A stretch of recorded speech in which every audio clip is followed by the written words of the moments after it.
मोमिनीन, ये वो मकाम ज़ियारत है जिसे कतारा-ए-इमाम अली कहा जाता है।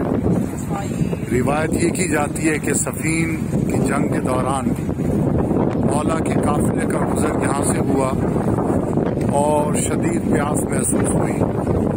मौला ने अपनी बरकत से, करामत से, मौजज़े से यहाँ से एक पत्थर हटाया और चश्मे आब जारी हुआ, जो आज तक रवां दवा है। उसकी शफाफियत, उसकी मिठास, उसकी ठंडक बिल्कुल वैसी ही है जैसे आब ज़मज़म। और क्यों न हो, ये जदुल्लाह के हाथों का मौजज़ा है। देखिए क्या खूबसूरत मंजर है इस इलाके का।